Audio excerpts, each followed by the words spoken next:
tiempo y que pues me gustaría compartir con ustedes también en lo posible para recibir retroalimentación. Entonces, si les parece, voy a compartir pantalla. Listo, la presentación dura máximo 30 minutos. Ok, perfecto. Voy a poner mi cronómetro.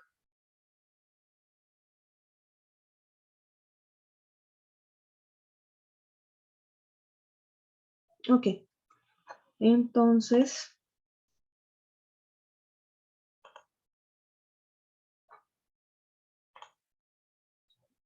por favor me avisan si ya lo están viendo, ¿sí? Sí, se ve perfectamente. Bueno, perfecto. Entonces, mi trabajo se denomina Spillovers y Patrones de Asociación Espacial en Colombia, en Bogotá, Cundinamarca.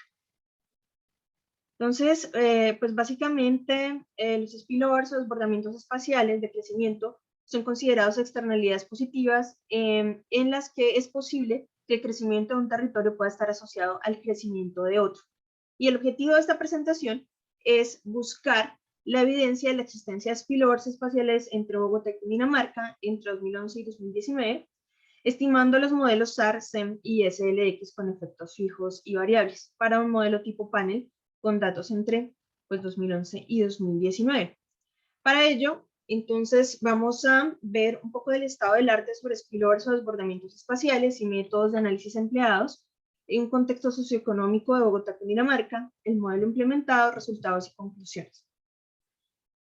Entonces, en primer lugar, las externalidades positivas que están asociadas a que existan spillovers o desbordamientos espaciales se presentan normalmente, o principalmente, donde se encuentran aglomeraciones industriales o urbanas, porque allí se generan círculos virtuosos de crecimiento, rendimientos crecientes que facilitan que se puedan dar diferentes elementos como la innovación, que se pueda desarrollar industria, que se pueda generar, digamos, un crecimiento y una profundización en los eslabonamientos productivos, que a su vez estimulan el crecimiento económico de un territorio. En la medida en que un territorio va poco a poco profundizando en ese crecimiento económico, puede irse sofisticando y llegando a espacios del producto mucho más complejos para realizar y a su vez dejando otras ramas de producción, digamos, que ya no son tan complejas para otras industrias que pueden estar próximas o para otros territorios que pueden empezar, digamos que de algún modo alimentarse de estas dinámicas virtuosas en las cuales una aglomeración puede agrandarse y puede hacerlas, digamos, parte de estos flujos de inversión, de esta posibilidad de compartir conocimiento, innovación, tecnologías y que pueda hacer que entre todos, digamos que vayan generando un crecimiento económico. Debido a que Colombia en general ha presentado altos índices de desigualdad territorial, me pareció bastante importante tratar de ver si aplicaba un caso en particular, pudiera existir evidencia de que la existencia de spillovers pudiera generar un crecimiento en territorios próximos.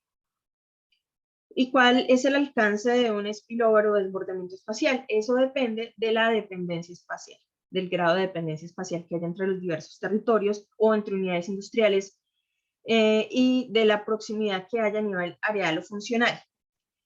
La importancia está en que un territorio pueda dar el crecimiento de otro más atrasado, ayudando o contribuyendo a reducir las disparidades territoriales entre ambos.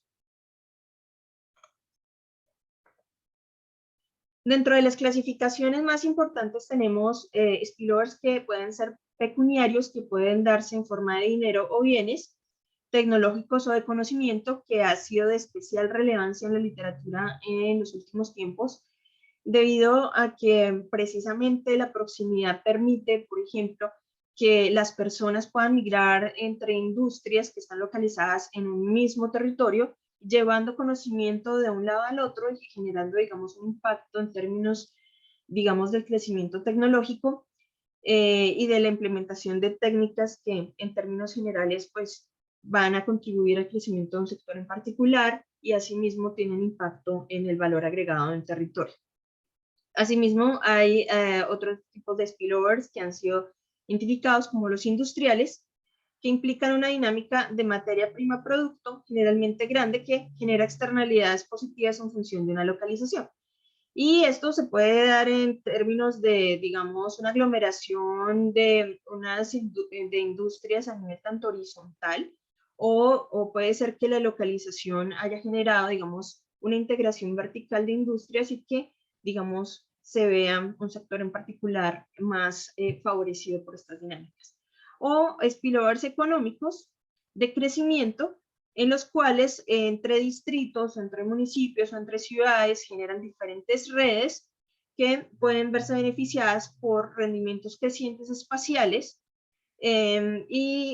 digamos, en conjunto generar un crecimiento económico. O sea, tratando de formar clústeres de ciudades en las cuales, más allá de una competencia entre una ciudad y otra para que cada quien mire cómo crece, generar asociaciones y cooperativismo entre las mismas que permitan entre todas lograr un crecimiento, digamos, más en conjunto. En cuanto a las temáticas en general, bueno, existen también varias y que digamos, de algún modo tienen un sostenimiento importante desde teorías que van muchísimo más atrás. Los desbordamientos o spillovers espaciales en general tienen una gran conexión con la teoría del crecimiento económico, principalmente el crecimiento económico endógeno y los modelos de teoría los modelos relacionados con la corriente de la alta teoría del desarrollo, que fueron, digamos, de alguna manera insumo para lo que fue el desarrollo de la nueva geografía económica de Krugman, Fujita, Venables, como tomaron diferentes elementos como por ejemplo la importancia de la industria, que es más de todo de la alta teoría del desarrollo y cómo se generan círculos virtuosos o cómo la industria en general mueve todo el movimiento de círculos virtuosos que desembocan en mayor tecnología o rendimientos crecientes, etc. La incorporación de capital humano, que en términos generales pues contribuye al crecimiento, desarrollo y maduración de las economías. O de modelos de crecimiento endógeno en los cuales también el conocimiento y la tecnología juegan un papel fundamental para el crecimiento económico. Con estos insumos y agregándole el espacio, digamos que llegamos a tener una teoría de crecimiento económico donde todas estas fuerzas conllevan a la generación de externalidades que traspasan las fronteras físicas y geográficas y pueden, digamos, generar impactos en los territorios próximos o si existen unas relaciones reticulares entre territorios y otros, generar impactos en el espacio, digamos, del producto espacio con las ciudades en general. Esto nos lleva a la idea de que puede haber convergencia entre países o regiones y generarse los spillovers espaciales en las cuales pues sean estas relaciones entre ciudades. Y en la literatura, ya digamos, fundamentando estas ideas, se va sobre todo a la idea de, bueno, ¿cómo lo vamos a medir? La idea del método, ¿cómo vamos a ver si existen esas relaciones? Así que una de las principales herramientas se da por el lado de la econometría espacial, que de hecho está mucho más desarrollada en el momento que la misma teoría que se supone que la debería sostener. Así que de alguna manera ha venido siendo como un crecimiento entre econometría espacial y la construcción de una teoría que vaya, digamos, generando ese engranaje teórico práctico entre la medición del crecimiento económico y su relación con los explorers espaciales. Asimismo, bueno, pues se destacan algunas categorías. Los spillovers se ven también desde el punto de vista de aquellos que son estáticos o no dinámicos y los dinámicos. Los estáticos basados en todos los desarrollos relacionados con localización y modelos como de Von Thunen, Crystal-Log, el policentrismo y los desarrollos posteriores que han venido trayéndose a colación en la medida en que la localización termina siendo un punto importante dentro de las determinantes de que existan se desarrollen y se difundan los spillovers espaciales. También los spillovers de urbanización relacionados con estas aglomeraciones de las que hablábamos y de la idea de la ciudad como un punto central fundamental a partir de los cuales pues, se va a desarrollar un crecimiento sobre todo más reticular entre ciudades, redes de ciudades que en términos generales van llevando el crecimiento económico conjunto y cooperativo hacia, digamos, un nuevo nivel. Y por otro lado tenemos los spillovers dinámicos con autores importantes como, aquellos de los modelos MAR, que son Marshall, Arrow y Romer, Jacobs y Porter, donde van a hablar un poquito más del mercado y cómo el mercado va a tener incidencia en el desarrollo de sus spillovers. Y por otro lado, una de las ramas más importantes que es la de spillover de innovación y conocimiento, más relacionados con los modelos de crecimiento endógeno de Schumpeter y de Benham. Dentro de los modelos MAR, entonces tenemos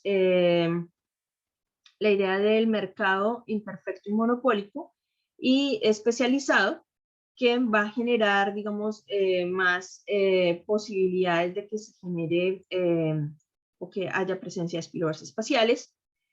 Los modelos como el de Porter, en donde la competencia es más importante porque va a generar que las industrias al competir vayan buscando mayor innovación, etcétera, lo cual va a tener incidencia en la generación de externalidades espaciales y que si se especializan, pues también van a generar estas dinámicas. Versus Jacobs, que también está de acuerdo con los modelos MAR en cuanto a que es importante el modelo de imperfecto, monopólico, pero que es más importante la diversificación. En términos generales, entonces, más allá de estos modelos que son bases sobre los cuales se pueden montar diferentes modelos para explicar la presencia o buscar la existencia de estos desbordamientos espaciales en un territorio, en un estudio de caso en particular. Entonces, lo que básicamente vamos a buscar los investigadores es la presencia de efectos secundarios o indirectos. Y para ello, pues entonces vamos a realizar varias técnicas de econometría espacial, de los cuales hay diferentes modelos. Entonces, queremos saber la existencia de esos spillovers, si efectivamente se podría decir que existen, a qué modelos se podrían acomodar mejor, a qué tipo de variables responde más la dependencia espacial. Y los efectos espaciales se manifiestan a través de dos fenómenos principales, la dependencia, autocorrelación espacial entre territorios y la heterogeneidad espacial. Y para abordar adecuadamente el análisis de datos espaciales, entonces se divide básicamente este análisis en dos, el análisis exploratorio de datos espaciales y el análisis confirmatorio de la econometría espacial. Entonces, para llegar a identificar si efectivamente existen o corroborar algunos de estos supuestos, como si hay dependencia entre territorios o qué tanta es la heterogeneidad espacial observada, es importante realizar entonces una caracterización que realizaremos más adelante. Bueno, entonces aquí vamos a ver un poco del contexto socioeconómico de Bogotá, Cundinamarca. Acá estamos viendo el PIB departamental en 2019, digamos con una participación de Cundinamarca importante dentro de, digamos, el conjunto de departamentos, lo cual justifica, digamos, la inclusión de Cundinamarca como parte de un análisis, digamos, importante. Bogotá obviamente destaca como la unidad territorial, digamos, más importante y sobre todo la interacción que puede tener Bogotá con el resto del departamento. Pero cuando nosotros miramos el valor agregado de este territorio, podemos encontrar una relación que es mucho más importante, sobre todo en la zona occidental de Bogotá, hacia las afueras, un poco hacia el norte y un poco hacia occidente, dejando casi de lado el resto del departamento que tiene muy pocas, digamos, puntos importantes como Fusagasugá y Girardot, que serían la excepción, pero de resto en general no habría gran dinámica, incluso con las proximidades de los territorios de la zona oriental junto a Bogotá. Entonces, una de las explicaciones pues, más importantes podría ser la de infraestructura y la geografía, pues, porque este es un sistema bastante montañoso, de pronto no tan asequible, como este otro lado que tiene, digamos, una caracterización de infraestructura mucho mejor, mucho mayor, y pues que también están más cerca a lo que es mercados y aeropuertos, y el aeropuerto y la terminal. Y pues por supuesto el desarrollo de carreteras y otro tipo de impulsos institucionales importantes que se han desarrollado en la zona. En cuanto al contexto socioeconómico también se destacan, bueno, acá se realizó un análisis de los 116 municipios de Cundinamarca más Bogotá. Acá en cuanto a los municipios, los que mayor aportan a Cundinamarca son Soacha, Tocancipá, Chía, Facatativá, Jota, Funza, Mosquera, todos estos están precisamente acá. Y en este mapa se puede encontrar también la relación entre el crecimiento del PIB, o digamos un mejor desempeño del PIB, y con las bolitas anaranjadas la presencia de mayor valor agregado industrial. Entonces, efectivamente, las bolitas que están representando mayor PIB industrial están relacionadas con un color más fuerte o de una mayor incidencia del crecimiento económico regional en esta zona. Y aquí lo acompaño con un mapa donde pues obviamente también vemos una gran concentración de diferentes parques industriales en esta misma zona, cosa que, de la cual carecen la mayor parte de Cundinamarca y el resto del departamento.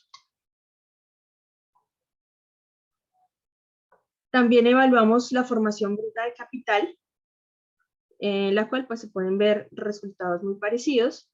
En esta ocasión pues también no solamente se destaca la zona oriental, sino un crecimiento hacia una zona norte de Cundinamarca, digamos, o una expansión más hacia esta zona de acá.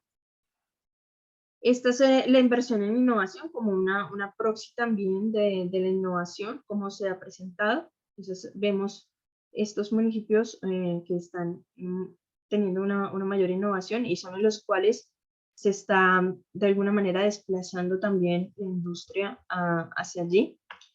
Este es un índice de desempeño municipal para hacer una medición sobre la institucionalidad y también un indicador de infraestructura donde se pueden ver también las diferentes conexiones que hay entre Bogotá y las diferentes zonas donde el PIB o el valor agregado está siendo mucho mayor. Entonces, ¿por qué elijo estas variables en particular? Si ustedes se dan cuenta, el valor agregado, la industria, la inversión representada en la formación bruta de capital, la innovación, el índice de desempeño municipal y el indicador de infraestructura. Detrás de esto, en la construcción, digamos, teórica, me baso bastante en las corrientes que alimentaron la nueva geografía económica, la alta teoría del desarrollo, los modelos de crecimiento endógeno, en los cuales, en general, las variables importantes que aportan al crecimiento económico, digamos, están allí relacionadas, es decir, la presencia industrial, la innovación, la inversión, la institucionalidad y la infraestructura.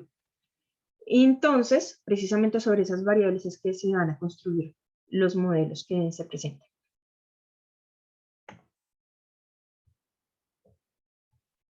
Entonces, tomé como inspiración para, digamos, constituir este modelo, uno propuesto por Stimson y otros investigadores en 2005, que proponen medir el rendimiento de la variable dependiente que denominan el crecimiento endógeno y el componente de cambio regional a través del cambio regional del empleo a través del tiempo o del crecimiento económico.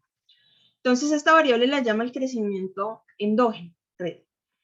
en la región y puede medirse como el valor agregado del componente del desplazamiento diferencial regional de un análisis de partes de cambio o de cambio de cociente de divulgación ponderado en escala de empleo a lo largo del tiempo. Ellos básicamente lo ponen en función de diferentes variables. Vamos a verlas con más detalle aquí. Pero pues básicamente van a medir a través de una variable institucional, una variable de emprendimiento, una variable de innovación. Se realizan diferentes transformaciones en las cuales yo voy a buscar que se parezcan un poco más a estas variables que he propuesto.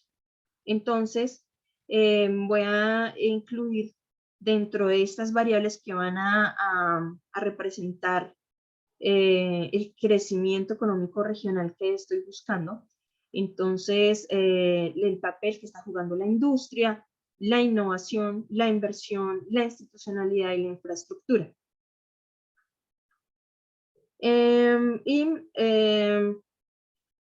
Realizo las transformaciones pertinentes, los convierto en un modelo, digamos, econométrico, y me queda básicamente así, después de realizar algunas pruebas, el logaritmo natural del valor agregado per cápita de cada municipio, el logaritmo natural de la industria, el logaritmo natural del valor agregado del sector especializado, sector terciario especializado, que va a ser básicamente el sector financiero y el sector, bueno, de información.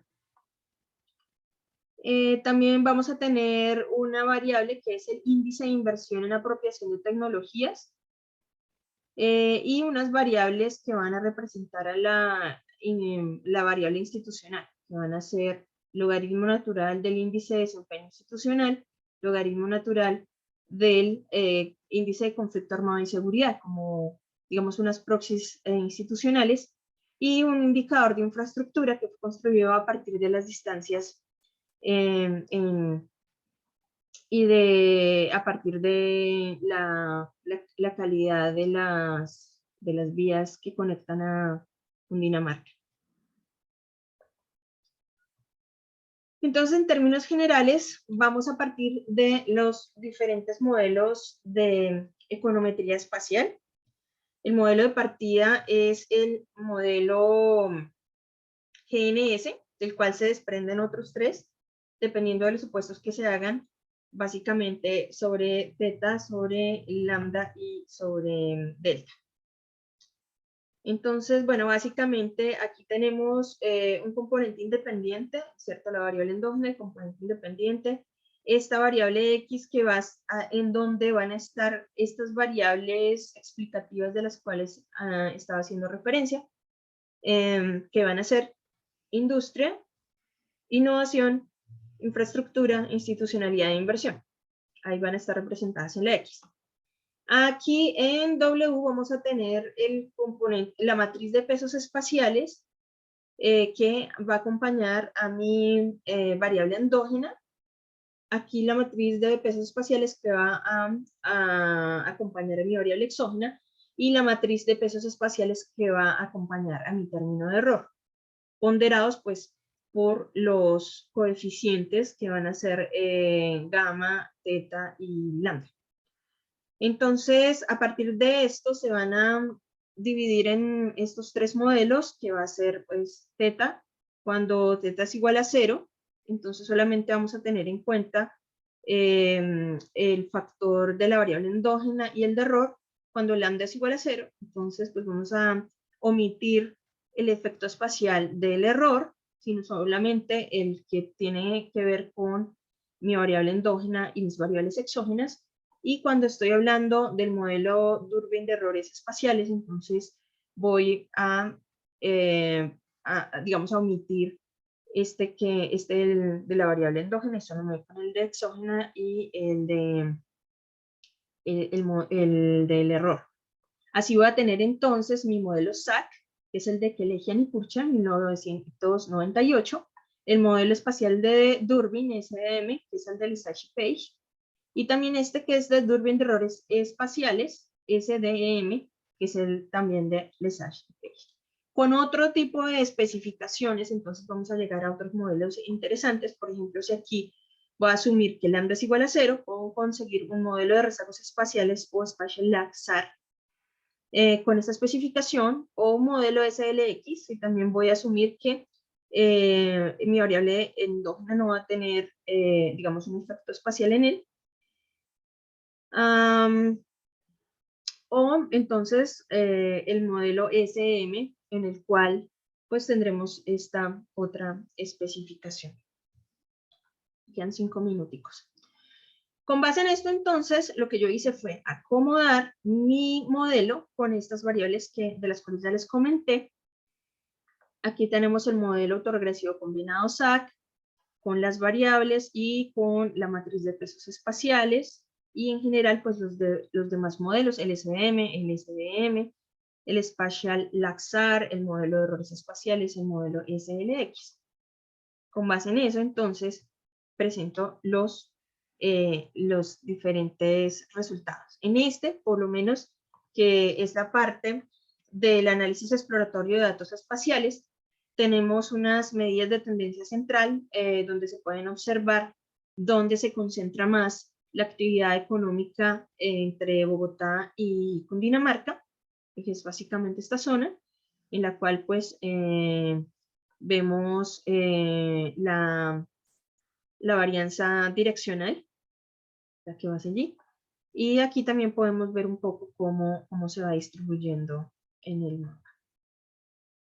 Para medir la dependencia espacial, utilizo los índices de global de Moran, en el cual pues me da básicamente que están agrupados a lo largo de los años. Aquí se calculó para todos los años. Entonces, lo que me quiere decir es que el crecimiento de un territorio va a generar un crecimiento positivo, sí, un crecimiento igualmente en los territorios, digamos, adyacentes o próximos. Entonces, que de alguna manera es una correlación positiva espacial que se puede encontrar en este territorio. También podemos, o digamos, destaco medidas de agrupamiento de patrones espaciales en los cuales pues se destacan aquellos puntos, digamos, más importantes en la relación que tiene Bogotá con su entorno, y pues siempre en general se destacan la relación positiva con estos municipios, aunque hay algunos outliers por allí.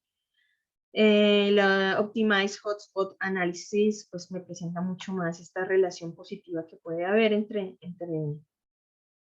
Bogotá y estos otros territorios, casi que dejando de lado el resto de Cundinamarca. Entonces, bueno, en ese orden de ideas aquí hago una pequeña descripción de las variables y realizo unos test de LM, en los cuales se concluye que existe algún tipo de relación positiva entre el crecimiento de varios de esos municipios. Entonces, básicamente lo que se hizo fue hacer una regresión clásica por MSO y se realizaron pruebas para elegir el modelo con base en el indicador AKIC, que sirve para comparar, digamos, la relación entre los diferentes modelos. Entre más bajo, mejor. Entonces, bueno. Acá entonces podemos ver diferentes modelos que se estimaron. Y yo creo que va a pasar casi que a la conclusión de esto. Entonces, para un ejercicio econométrico de 116 territorios municipales, 117 unidades territoriales en general, se hizo un LM robusto localmente con diferentes hipótesis alternativas, y se comprueban que ambos modelos con rezago espacial y error espacial son significativos, Y pues debido a que el mayor índice de LM es el de SDM, ese sería el que yo estaría, digamos, escogiendo en general. Sería una buena forma de escogerlo. Y realizo entonces una modelación completa para los modelos, digamos, descritos para efectos de una vía y doble vía, efectos fijos y variables. Y en general, pues para el modelo SAC se considera un modelo de una sola vía con efectos individuales y fijos.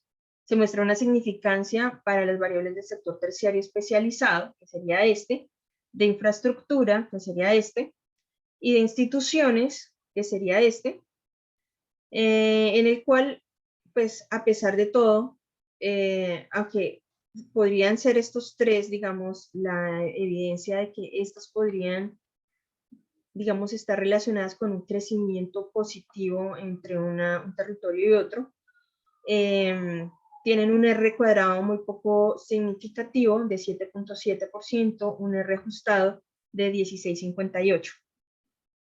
Entonces, tenemos un p-value que rechaza la hipótesis nula de no significancia global, entonces pues no sería exactamente el modelo que estoy esperando. En cuanto al modelo espacial de Durbin, SDM, entonces se calcula un modelo de efectos de dos vías que presenta significancia para las variables de la industria, que sería este, el institucional, estas dos institucionales, y el de infraestructura.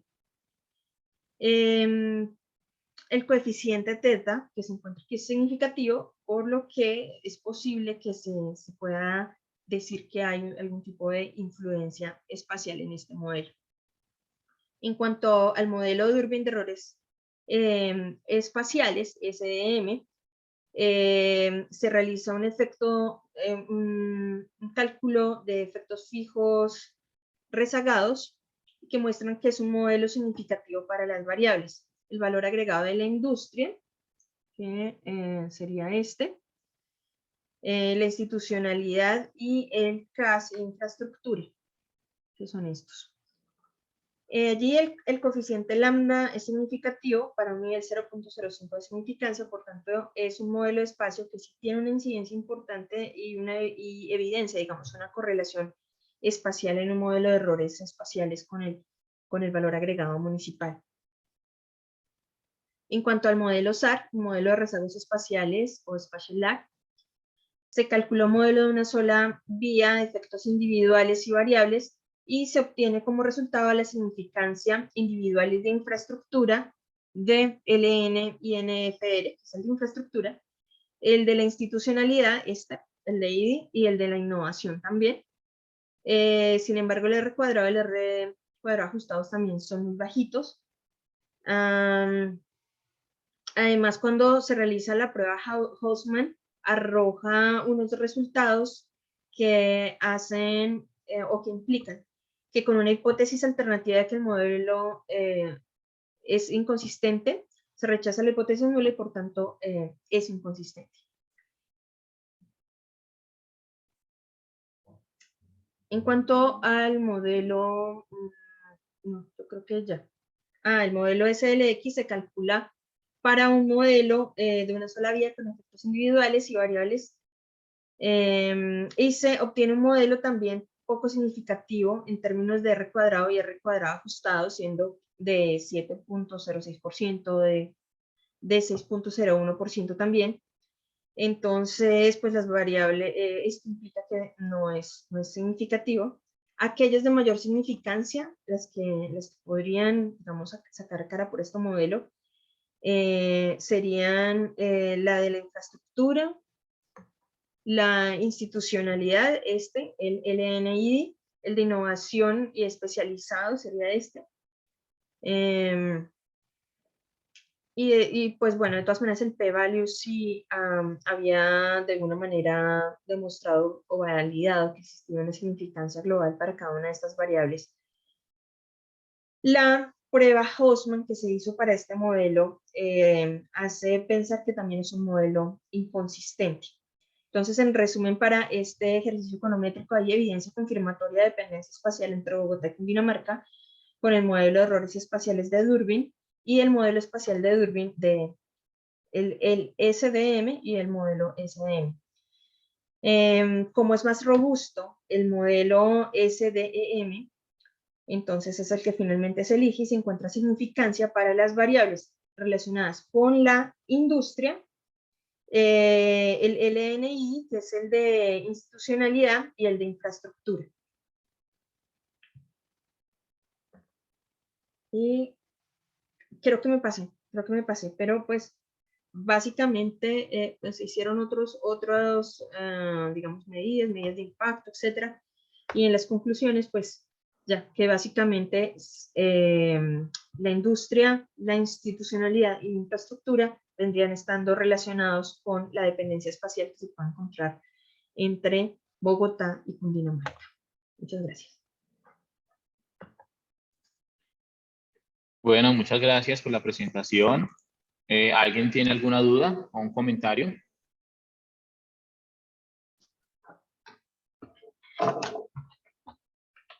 ¿No? Yo tengo una duda. Lo que pasa es que en parte de la presentación se me cayó el internet, no sé qué fue lo que pasó, pero no alcancé a escuchar cuál era la matriz de pesos que utilizabas para hacer la estimación.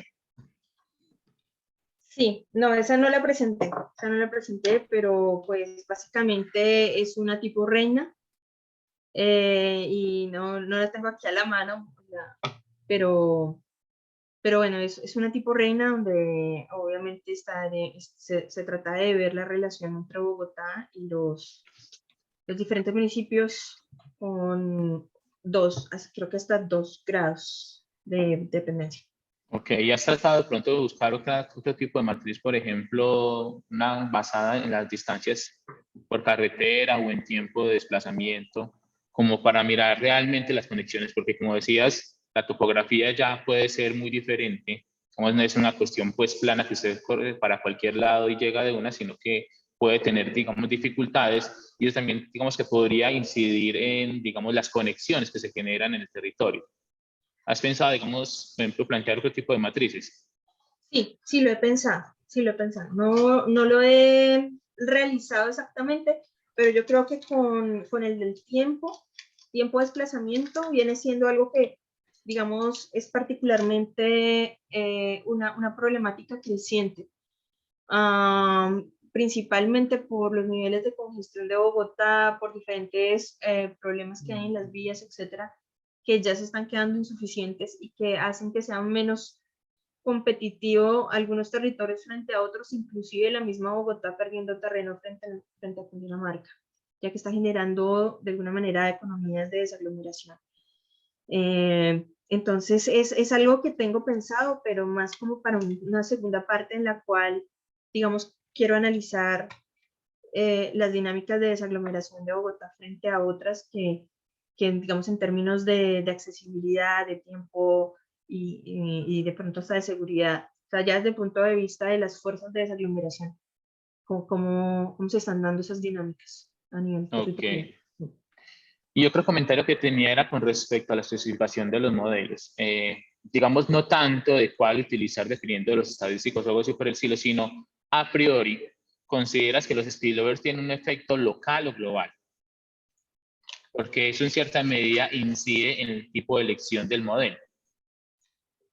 Sí, yo considero que es más de tipo local y está muy relacionado no solamente con lo que dice, digamos, un modelo en general sobre estos son los datos, sino con toda la articulación funcional que hay entre la ciudad y el territorio en particular y las sinergias relacionadas con los sectores económicos. Entonces, esa es como la lectura que yo le doy. Lo comentaba era porque, por ejemplo, la SAS tiene un artículo muy interesante que habla sobre, digamos, qué deben saber los investigadores que trabajan ciencia regional. Y una de las partes donde él hace énfasis es justamente en, digamos, muchas veces es importante tener antes de la estimación, digamos, una hipótesis con respecto a cómo serían los efectos digamos, los efectos spillover. Porque una especificación local es muy diferente a una especificación global. Bien, y en cierta medida uno debería tratar de validar esa hipótesis a partir, digamos, de la teoría económica o de la evidencia empírica que tengas. Entonces, me consideraría que sería, digamos, potenciaría el trabajo en la medida de que trataras de plantear esa hipótesis y mirar efectivamente si se puede validar o no se puede validar. Porque un modelo Durbin, en términos generales, puede ser global o puede ser local, dependiendo si un modelo Durbin o un modelo Durbin de error, lo que implica que tienen dos enfoques totalmente diferentes y la interpretación sería completamente diferente. Ok, ¿Ok? muchas gracias.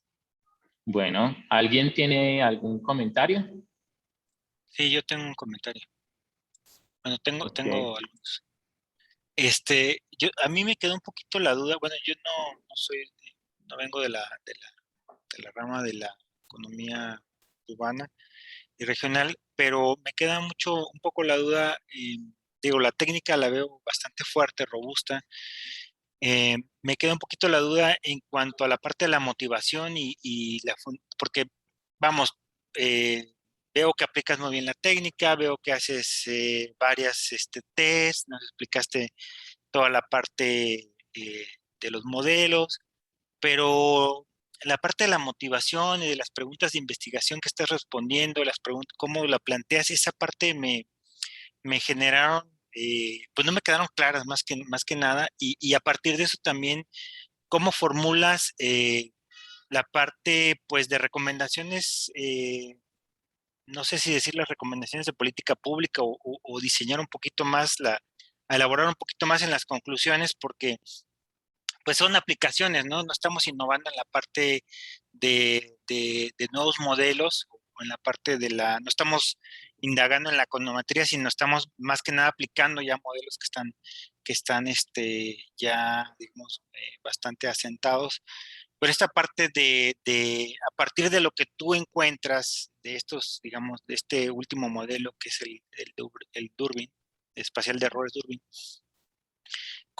y a partir de estas tres, digamos, se- elementos que fueron significativos en la regresión, ¿qué puedes tú decir? ¿Qué puedes tú decirnos a partir de eso? Porque, pues, a mí ahí es donde me quedó un poquito la duda, Joan. Listo, muchas gracias. Bueno, pues básicamente la motivación que yo tengo es ver estrategias o posibilidades de reducir las disparidades o las brechas entre los territorios, aprovechando la posibilidad de que hayan externalidades espaciales. Y pues para eso, entonces, una de las principales motivaciones era ver si se aplicaba un caso en particular, pero que pudiera ser generalizable, ver si pudiera existir evidencia de que están esos spillovers espaciales y a qué variables del crecimiento económico están respondiendo principalmente.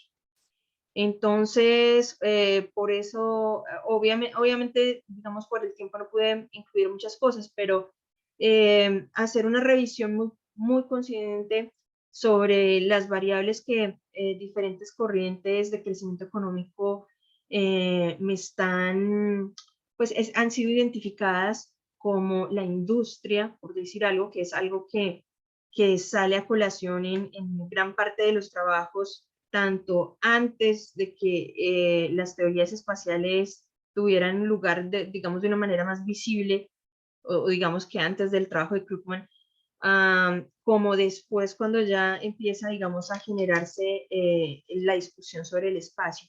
Y también que es una parte importante, pero entre todo, digamos, esto es como un complemento.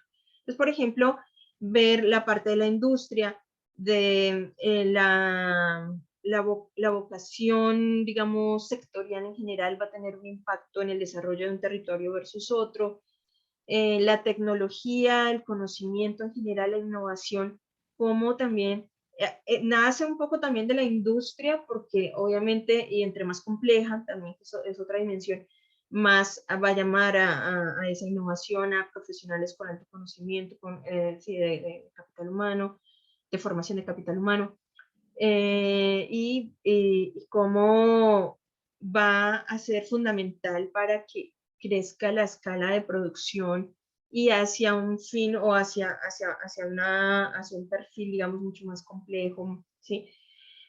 Cómo la institucionalidad es importante, porque, bueno, acá obviamente no lo pude mostrar tampoco por el tiempo, pero, por ejemplo, fue fundamental para que hubiera incentivos para que las personas se desconcentraran de Bogotá y se fueran sobre todo hacia la parte occidental, que es donde ustedes pudieron notar que el crecimiento económico ha sido mayor. Entonces, el institucional es importante por eso. La inversión también por diferentes razones que están en la misma literatura, obviamente de allí parte las decisiones de los empresarios y que se vayan a dirigir hacia ciertos sectores específicos. Y pues la misma infraestructura que es la que nos conecta los nodos y las redes, digamos, territoriales en las cuales queremos nosotros observar un poco. Entonces, esa es la motivación. Ya tenemos unos elementos en una región en particular, veamos si alcanzan para decir que existe efectos indirectos o secundarios, es decir, que si existen spillovers espaciales, y si a través de eso se pudiera inclusive potenciar mejor la posibilidad de que unas regiones crecieran, digamos que un poco a la sombra de la región líder, pero también, y gracias por preguntarme sobre la motivación, que es algo que dejé un poco de lado para alcanzar a presentar el tema, cómo, y lo que está también en el trasfondo, cómo esas otras que no son la líder, sino las seguidoras, pueden también ser un puente, pueden ser las ciudades intermedias para generar el crecimiento en las otras, en toda esa parte, digamos, de colores más pálidos y más despoblados, más desconectados de esa región central, cómo pueden alarlas también de alguna manera, ¿sí? Cómo se pueden construir esas redes. Entonces, ahora, por ejemplo, cuando terminan este trabajo, encontramos, listo, la industria es importante. Obviamente este trabajo no nos está diciendo en qué, ¿sí? Pero pues tocaría ver la potencialidad de cada municipio, de cada región. Pero también sabemos que la parte institucional es fundamental y la parte de la infraestructura también. Entonces, de alguna manera nos dan las luces de si esto es lo que está importando en esta región en particular, entonces pongámosle más cuidado a eso para que efectivamente estas que están creciendo pudieran ser un puente para alar la economía de las otras, de las que están rezagadas, de las que están detrás y puedan ser un poquito las ciudades intermedias. Así es hoy.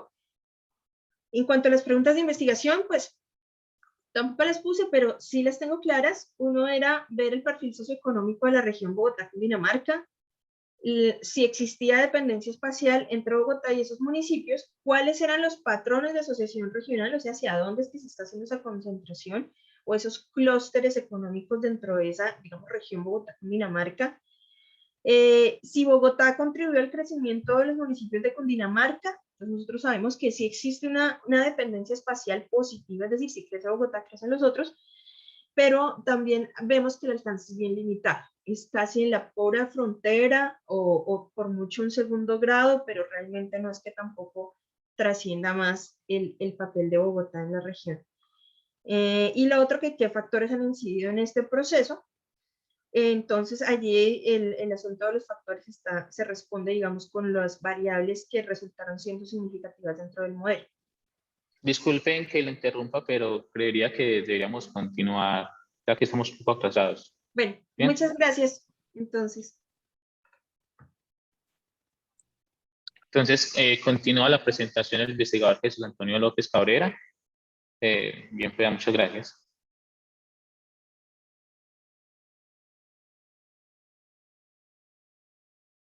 Voy a compartir mi pantalla. Un segundo.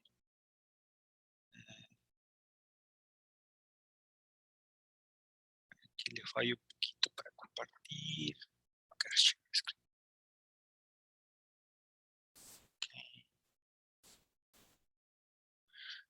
Ok, bueno, mi nombre es Jesús Antonio López Cabrera y yo les vengo a presentar una investigación que está en proceso. Jesús, Sí, bueno. ya compartiste la pantalla, es que no la alcanzo a ver. Sí, sí la estoy compartiendo. ¿No la alcanzan a ver todavía? no, no se ve. No, no se ve. ¿Ahora? Ahora sí.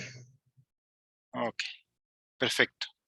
Les Gracias. comentaba que mi nombre es Jesús Antonio López Cabrera nuevamente y les vengo a presentar un trabajo que se llama Absolute and Conditional Convergence in Manufacturing Labor Productivity in Mexico from 1993 to 2018. a Spatial Econometrics Analysis at the State Level. La presentación la voy a dar en español, aunque el título está en inglés. Es con mis coautores René Cabral y Ramón Padilla Pérez. Dividí esta presentación en 6 secciones, pero me voy a ir bastante rápido para ajustarme los tiempos. En una primera parte les voy a presentar una introducción donde explico un poco la motivación de nuestro estudio, algunas preguntas de investigación. Les voy a comentar un poco de la revisión de literatura que ya se hizo, la estrategia empírica que estamos siguiendo, un poco de la estadística descriptiva de los datos que tenemos, los resultados y las consideraciones de política pública que podemos desprender a partir de este ejercicio, que todavía es un ejercicio digamos, no terminado. Bueno, para ponerlos en contexto, este es un mapa de México.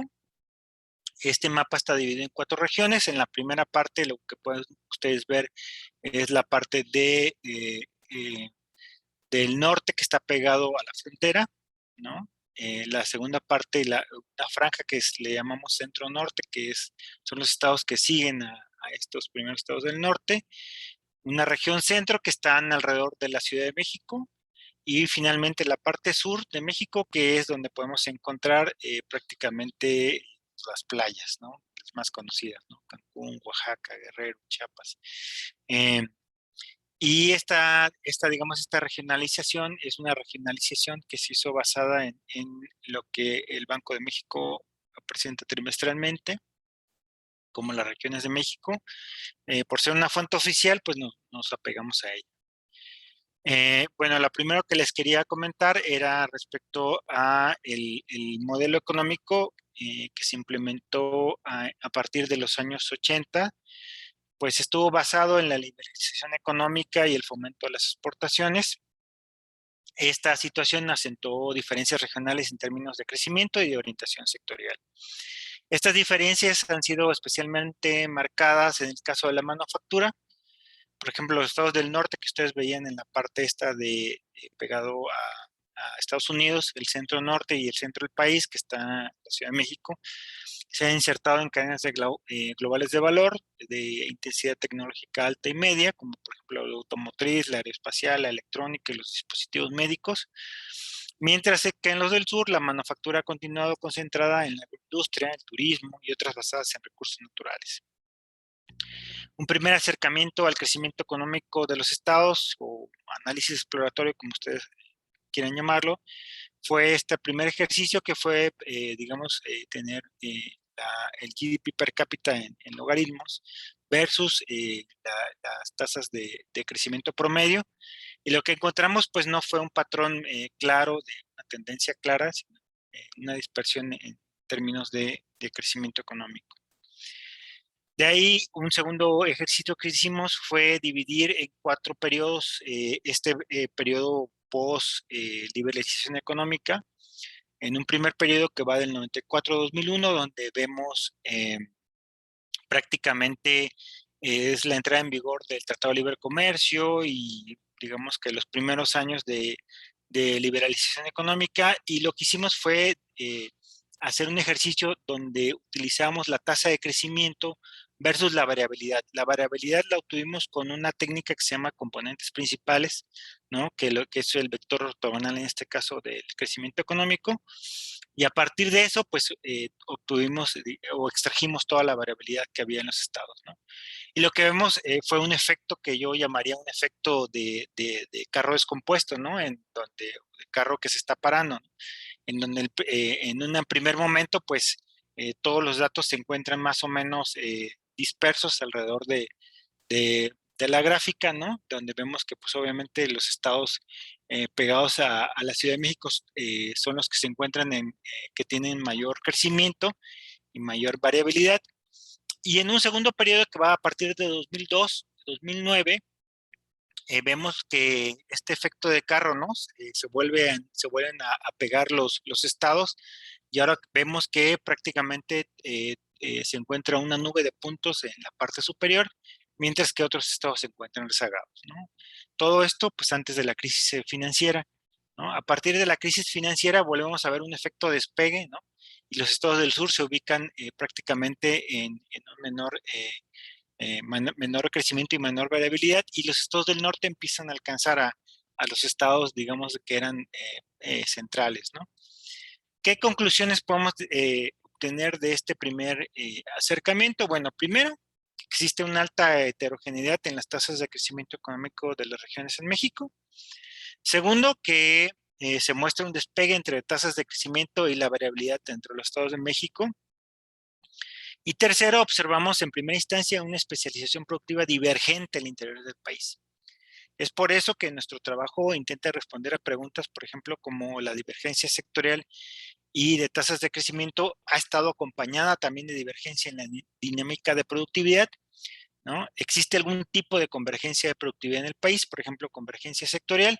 Acuérdense, por ejemplo, que en el paper de Esteban, el más famoso que tiene Esteban en el año 2000, alrededor del año 2000, pues menciona que productividad y crecimiento no son lo mismo, ¿no? Y él en ese entonces veía que aún cuando se encontraba convergencia en la Unión Europea, pues no siempre estaba acompañada de convergencia de productividad. Y pues a partir de esto, pues surgen nuestras preguntas. Bueno, en la revisión de literatura que hicimos, lo que encontramos fue que la teoría neoclásica del crecimiento económico nos plantea que asumiendo la libre movilidad de capital y trabajo y rendimientos decrecientes a escala en la producción, los países más pobres presentan tasas de crecimiento económico mayores que los países más ricos en el largo plazo y por lo tanto, estos deberían de alcanzar, ¿no? Esto es lo que conocemos pues como convergencia. De un refinamiento de esta teoría neoclásica encontramos que surge lo que se llama la teoría del crecimiento endógeno, donde nos comentan que existen fuerzas endógenas en los países o regiones que en la realidad direccionan el crecimiento. Es decir, lo que encontramos son dos nociones de convergencia. Una de convergencia absoluta, donde se dice que cuando un país o región converge en crecimiento o productividad con otras economías, existe convergencia absoluta o beta convergencia, independientemente de las condiciones iniciales, y una convergencia condicional, que nos dice que aunque no exista convergencia absoluta, puede suceder que exista convergencia entre un grupo de países, regiones o sectores, lo que algunos llamarían clubes de convergencia, y que esta convergencia podría estar condicionada por factores o estructuras similares entre unidades de observación, lo que conoceríamos como convergencia condicional. La convergencia condicional entonces nos indicaría que existen condiciones estructurales e iniciales parecidas, ¿no? Resumiendo las posiciones, como ya vimos, por un lado tenemos la economía neoclásica del crecimiento, donde establece que un idéntico acceso a la tecnología nos debería forzar hacia la convergencia de un nivel de ingreso común, mientras que por el otro lado encontramos que si las tasas de crecimiento están caracterizadas por una convergencia condicional en lugar de una no condicional, entonces las economías tenderán hacia un nivel de ingreso distinto en el largo plazo y podríamos observar desintegración de la economía nacional, lo que no vemos en la realidad, ¿no? Una tercera vía propuesta por Roderick recientemente la constituyen los trabajos que postulan que más allá de una convergencia absoluta condicional de tipo agregada, pues debemos de buscar el pegamento en una convergencia de sectorial o en algunos sectores o áreas de la economía, como por ejemplo la productividad, ¿no? El tema de la convergencia regional en México no es un tema nuevo, se ha visto pues prácticamente desde los 80s también a partir de los trabajos de Barro. Observamos que pues existe una convergencia condicional o absoluta en estos, digamos, en estos trabajos. Se buscó siempre algún tipo de conceptualización de lo que estaba sucediendo en México. Sin embargo, en estos trabajos lo que encontramos es que primero no hay una conclusión, digamos, de todos estos trabajos, sino son heterogéneos entre ellos en las conclusiones. Segundo, dependiendo de la técnica que utilizaban o del concepto que estaban midiendo, pues encontraban los resultados, es decir, si estaban estimando convergencia absoluta condicional o qué métodos estaban estimando. Y también si estaban utilizando técnicas de mínimos cuadrados, de panel, de series de tiempo, de econometría espacial, que son, digamos que hasta el momento, pues recientemente se han empezado a ocupar estas técnicas. Y también los datos con los que cuentan, ¿no? ¿Qué tipos de datos con los que cuentan el periodo y la desagregación? Es que a partir de eso empezaban los trabajos digamos que a a verse, ¿no? Voy a cerrar. Entonces, lo que les comentaba es que pues no hay ninguna conclusión a partir de estos trabajos. Es entonces que tuvimos a bien por poner una estrategia empírica. Primero, lo que hicimos fue conceptualizar un indicador que no asuma ninguna forma funcional y que no haya sido objetado, y para ello pues obtuvimos un indicador de productividad laboral manufacturera donde la relación, digamos, funcional era entre el valor agregado bruto de la producción del sector manufacturero del estado I en el año T, entre la población ocupada en el mismo sector manufacturero para el mismo estado en el año T, ¿no? La relación espacial, bueno, la relación espacial la obtuvimos a partir de una matriz de pesos espaciales. Esta matriz de pesos espaciales pues, es una matriz de contigüidad, ¿no? Es una matriz de contigüidad muy conocida por ustedes, es una matriz W, y ocupamos indicadores de relaciones espaciales para verificar las relaciones espaciales que hay de la productividad, y fue a partir de un estadístico I de Moral. Nuestro modelo empírico de convergencia, pues fue un modelo empírico basado o siguiendo la generalización de la ecuación empírica de convergencia de Mankiw, Romer y Weil, y posteriormente refinada por Slam, y la adaptamos a un marco econométrico espacial siguiendo a Arthur y Koch y Ehlers, y propusimos un modelo de convergencia como un modelo de interrogatorios espaciales, SDME en inglés, que como ya nos explicaron anteriormente, pues está anidado en estos modelos de convergencia, en estos modelos que estamos viendo de econometría espacial, ¿no? Este es el modelo de convergencia, está descrito en la ecuación 2, y pues la parte de los errores espaciales se distribuye de acuerdo a la ecuación 3. Observamos la convergencia cuando ρ es negativo, ¿no? El ρ es el parámetro que está multiplicando el logaritmo natural de nuestro indicador de productividad espacial, y es negativo y significativo, ¿no? La tasa de convergencia lambda puede ser obtenida a partir de este parámetro ρ, de tal forma que lambda es igual al logaritmo natural de 1 más ρ, el negativo, entre t, ¿no? Que t es el intervalo de tiempo. Nuestra estadística descriptiva, bueno, recopilamos información sobre factores potencialmente asociados con la productividad para estimar la convergencia condicional, ¿no? Y estos cuadros que ustedes están viendo son, digamos, las 6 variables que utilizamos. Las dos primeras, el valor agregado bruto de la producción y el empleo, los estamos ocupando para la productividad, mientras que la inversión directa extranjera per cápita, la inversión pública, los años de escolaridad y los muertes por homicidio per cápita son los que estamos ocupando para estimar la convergencia condicional.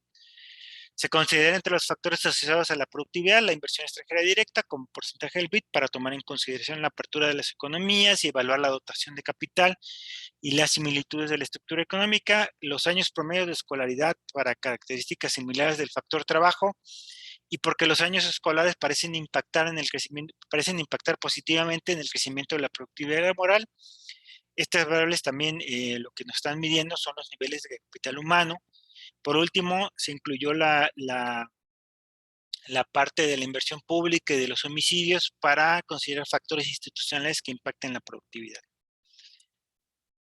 En digamos, en un primer approach o una segunda exploración de los datos, lo que ustedes están viendo son dos mapas de la República Mexicana.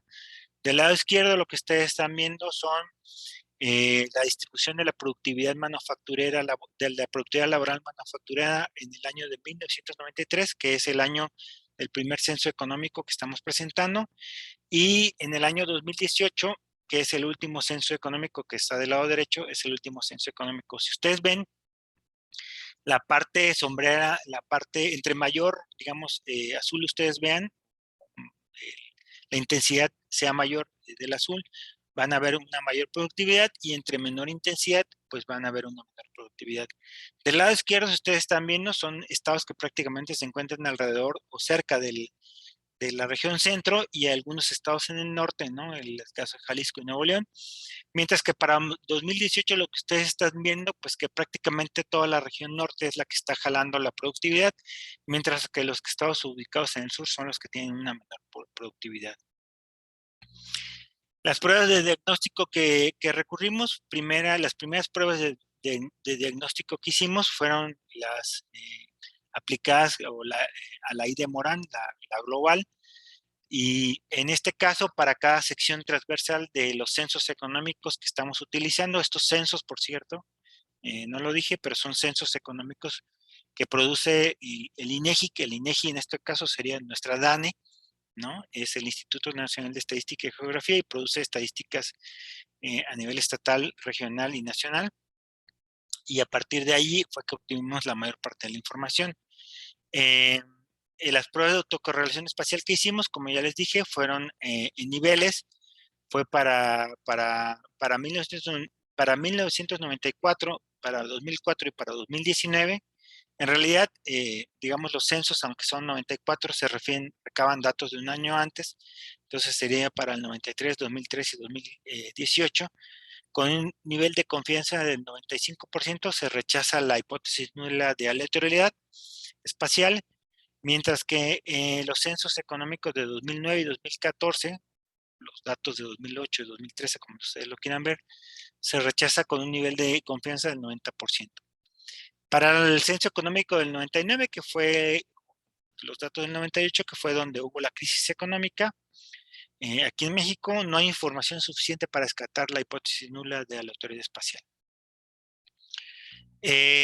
Ya que estas pruebas no eran conclusivas a nivel, digamos, de cada sección cruzada, hicimos una prueba de diagnóstico corriendo una regresión econométrica para todos los datos, y lo que encontramos fue que la prueba aplicada rechaza la hipótesis nula de que los residuales no tienen correlación espacial, ¿no? En la parte de los errores espaciales, pero no es concluyente al rechazar la hipótesis nula sobre la variable dependiente rezagada espacialmente. Fue por eso que a partir de esta prueba de diagnóstico decidimos aplicar la Durbin, el Spatial Durbin Error Model.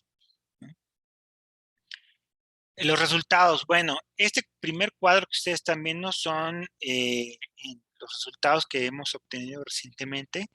Los cuadros muestran los resultados de la estimación de la convergencia de la productividad. Este primer cuadro presenta 3 estimaciones del parámetro de convergencia absoluta o no condicional, haciendo uso de distintas técnicas. La regresión lineal de datos agrupados, que pueden ver ustedes en esta primera parte. ¿Qué es esta? De ahí viene, lo que pueden ver es la regresión de panel de efectos fijos y finalmente la regresión espacial de efectos fijos. Resulta ser que una peculiaridad la constituyen aquí en México los estados que tienen producción petrolera, y entonces generalmente los estados distorsionan un poco los resultados, no mucho, pero sí un poco. Entonces, lo que ustedes están viendo aquí son, a partir de estas 3 técnicas, decidimos ocupar distintos grupos de datos. En la primera columna, lo que ustedes están viendo son todos los datos. En una segunda columna quitamos la parte de la producción petrolera. En una tercera columna, lo que ustedes ven son Tabasco y Campeche, que son los estados petroleros donde la contabilidad petrolera se manifiesta mayormente. Esta tercera columna estima los resultados sin estos 2 estados, y finalmente excluimos tanto el sector manufacturero como los estados de Tabasco y Campeche. Si ustedes se dan cuenta, en todas las regresiones lo que vemos es que prácticamente el parámetro de convergencia es negativo, como debía ser, y es estadísticamente significativo, o sea que sí existe convergencia a nivel de productividad. Otra característica importante fue que a partir de los criterios de la R cuadrada y de la información, de los criterios de información de Akaike y del criterio bayesiano de información, lo que vemos pues que finalmente los modelos espaciales son los que mejor ajustan, y el parámetro, digamos, los mejores parámetros puede considerar a todos los estados, ¿no? Prácticamente. De ahí lo que les puedo mencionar es que en un segundo cuadro lo que vamos a ver son prácticamente todos todos los, eh, todos los datos, ahora utilizando eh, los años de escolaridad, los homicidios también, el gasto público per cápita y la inversión extranjera directa. Y lo que también vemos es pues prácticamente eh, igual que en el caso de la convergencia absoluta, se presentan obviamente los parámetros de convergencia para las distintas técnicas, así como para las 4 especificaciones, y lo que estamos viendo es que los 3 modelos muestran que existe una convergencia condicional entre los estados mexicanos. Los homicidios son estadísticamente significativos en los esquemas de efectos fijos. Los años promedio de escolaridad, el gasto público per cápita y la inversión extranjera directa son estadísticamente significativos en el caso de del Pullet OLS y los efectos fijos de datos de panel. Y cuando se considera la correlación espacial, todas las variables de control ya no son estadísticamente significativas, excepto los años promedio de escolaridad. El coeficiente de correlación espacial de errores es estadísticamente significativo al 1% cuando el subsector 324 se deja fuera del análisis, que es el subsector que estábamos platicando, que era el subsector del petróleo. Y pues en cuanto a la bondad del ajuste, excepto cuando se eliminan los estados de Campeche y Tabasco de la muestra, todas las estadísticas de R cuadrado ajustadas explican alrededor del 90% de la variación. El criterio de información de Kaike y el BIC muestran que los datos de panel espacial tienen una mejor especificación que los demás. Y por último, la tasa de convergencia anual se sitúa entre el 2.5 y el 2.7 y el tiempo necesario para que las economías cierren la mitad de la diferencia con respecto a su estado estacionario es de alrededor de 25 años. Conclusiones.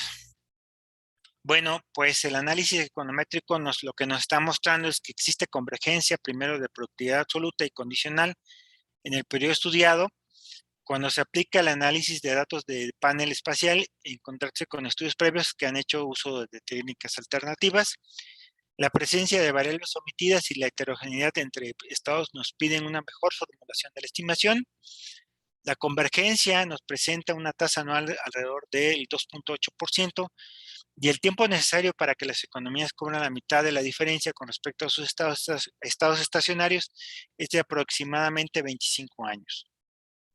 ¿Qué podemos decir con respecto a qué recomendaciones podemos desprender de este ejercicio? Bueno, primero que se necesitan estrategias regionales que estimulen la productividad en territorios menos favorecidos, ¿no? Para que haya un catching up. De ahí que estas estrategias también deben ir más allá de los límites administrativos, dada la importancia de las externalidades de productividad entre territorios vecinos. También lo que podemos inferir a partir de estos ejercicios es que la importancia de la educación, del gasto público y la inversión extranjera directa en nuestra investigación muestra que algunas áreas son clave en las políticas públicas que deben de ejercerse y que tienen un mayor impacto en la productividad y la convergencia. Y algunas áreas clave identificadas, por ejemplo, son estímulos gubernamentales para aumentar los años escolares en la población, es decir, hacer alguna tipo de política pública que obligue a los estados a incrementar los años escolares en la población, una mayor infraestructura pública necesaria para facilitar los vínculos y la conexión entre territorios, fomentar los vínculos entre sectores o actividades económicas de alta y baja productividad, es decir, por ejemplo, aquellos estados que tienen digamos, sectores muy preponderantes agrícolas, pues conectarlo con sectores manufactureros de mayor productividad, ¿no? Por ejemplo, veíamos que todo el desarrollo de la agroindustria actualmente pues va a presentar y con todo esto del COVID, lo que vamos a ver es que pues estos sectores de agrícolas de alta manufactura, pues se van a ir ensanchando y van a ir digamos, haciendo un catching up de productividad con otros sectores, ¿no? Promover la innovación y las capacidades tecnológicas e incentivar los procesos de integración a nivel regional para atraer la inversión extranjera directa. finalmente, ¿cuáles futuras líneas queremos explorar? Bueno, queremos crear una variable que capture la complejidad del sector manufacturero, incorporarla y a lo mejor algo de simulación para ver si efectivamente nuestros parámetros son, digamos, consistentes, ¿no?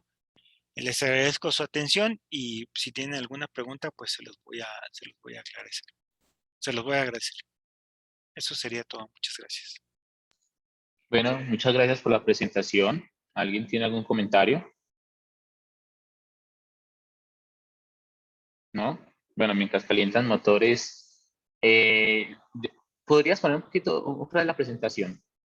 Porque es que una de las estimaciones que no daban estadísticamente significativas del parámetro de convergencia. ¿A qué se puede atribuir esto? Son las espaciales, sí. A ver, déjame ver. No soy muy hábil en esto. A ver. Share screen. Ok. Y vamos a ver aquí. Sí, las partes espaciales cuando, las partes de las condicionales, ¿no? En la No, parte pero de en la anterior. Ok, en esta. Ok. Sí. Ahí el parámetro RON no está estadísticamente significativo en las dos últimas. Ok. Tengo entendido que sacas algunos estados. Sí, fue cuando saqué Campeche y Tabasco y cuando saqué, digamos, tanto Campeche y Tabasco como el subsector de energía. Ajá, digamos, esa especificación no me salió estadísticamente significativa, así es. ¿Pero tienes alguna hipótesis con respecto a, digamos, qué le puedo explicar?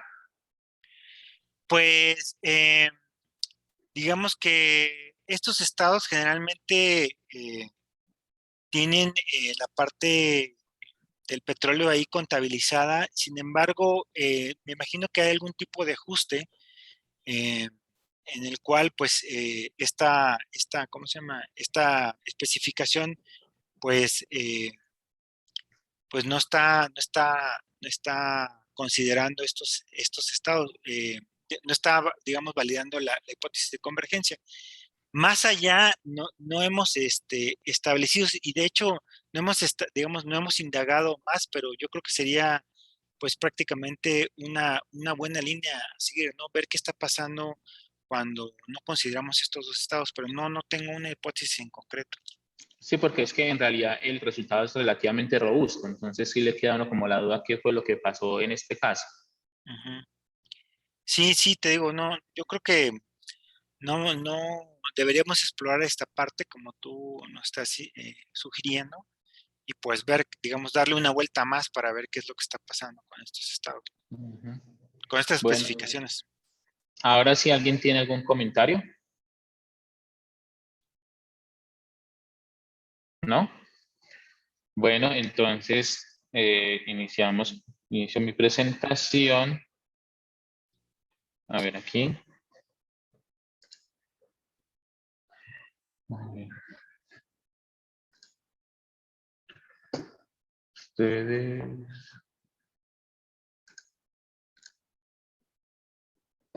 A ver, yo paso esto por el otro lado.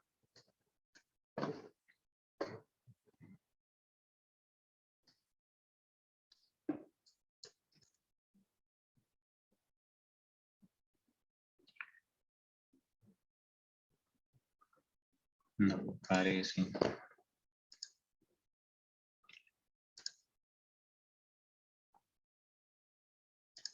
Ahora sí, se está presentando.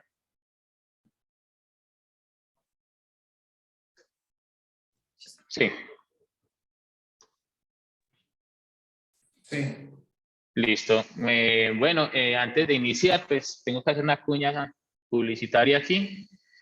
Digamos que el trabajo que voy a presentar en este momento, digamos, hace parte de un proyecto de investigación que está realizando, digamos, a nivel nacional por varias universidades en Colombia y que fue una convocatoria que hizo Colciencias, que es una, digamos, de las instituciones principales con la promoción de la investigación y el desarrollo en Colombia y va vinculada directamente con, digamos, los mercados de energía eléctrica.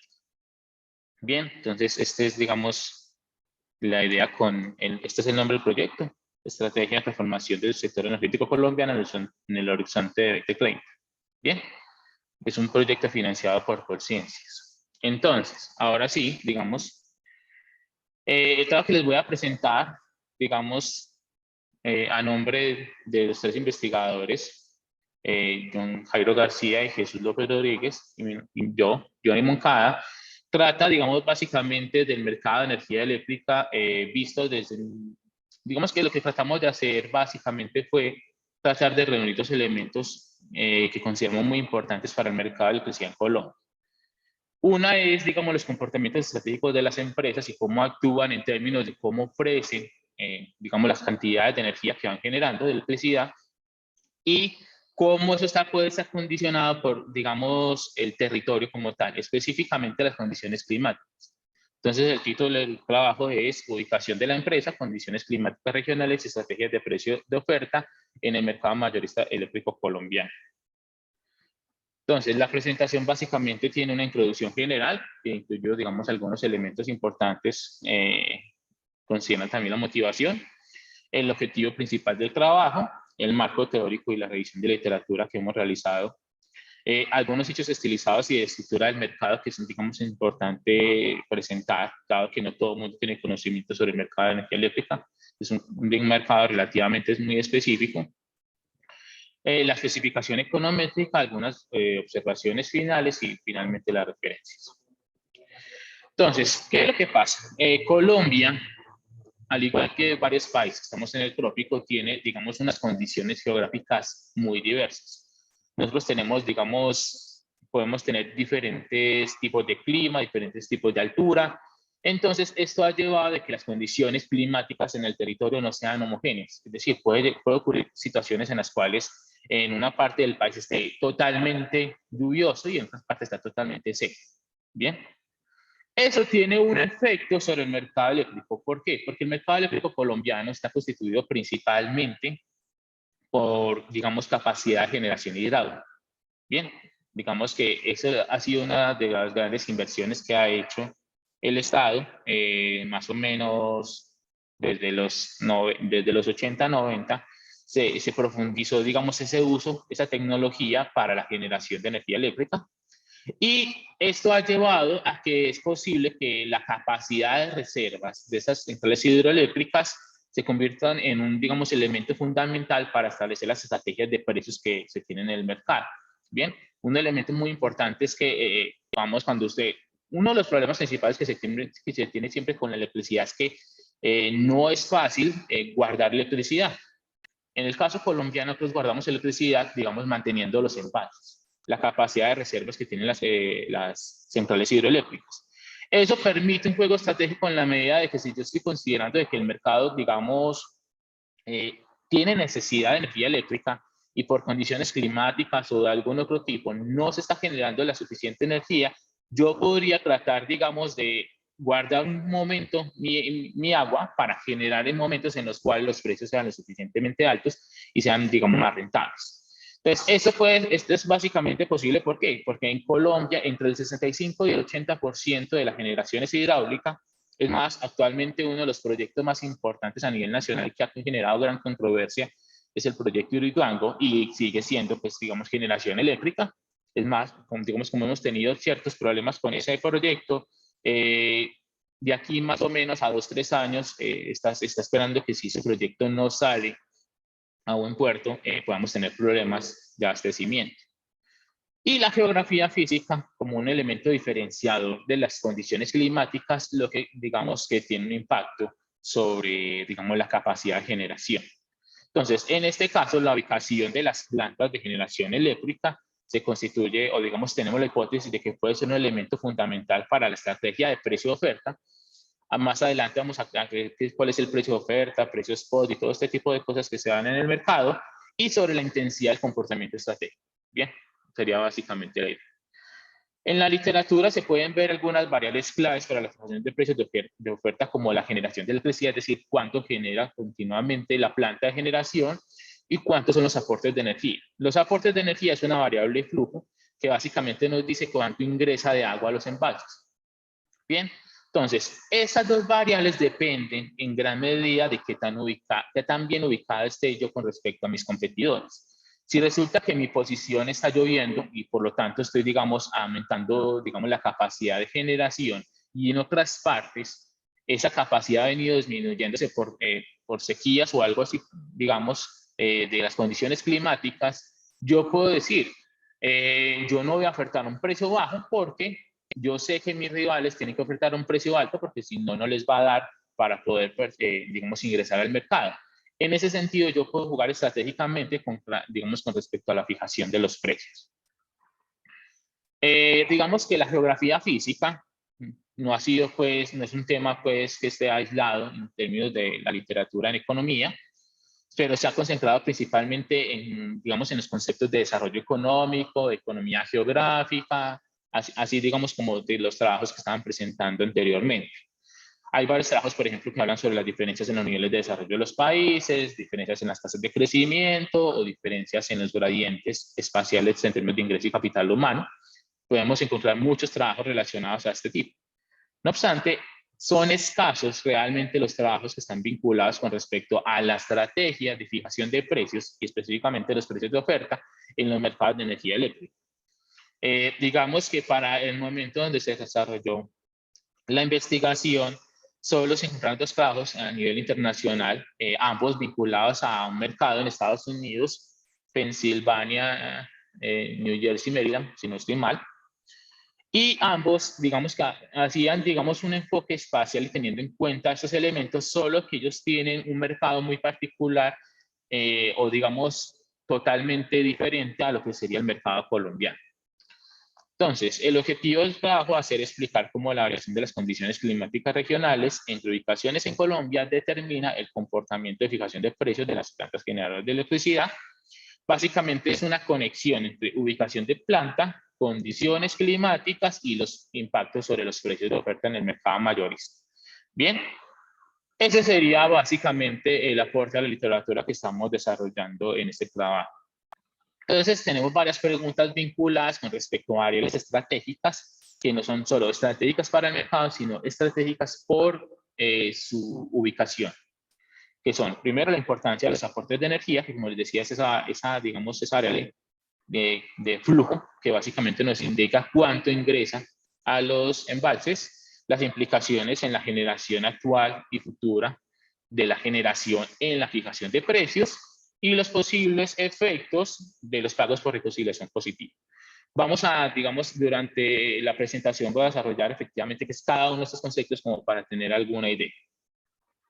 En términos del marco teórico y la revisión de literatura, pues nuestro punto de partida fue la organización industrial, específicamente el paradigma de estructura, conducta, desempeño.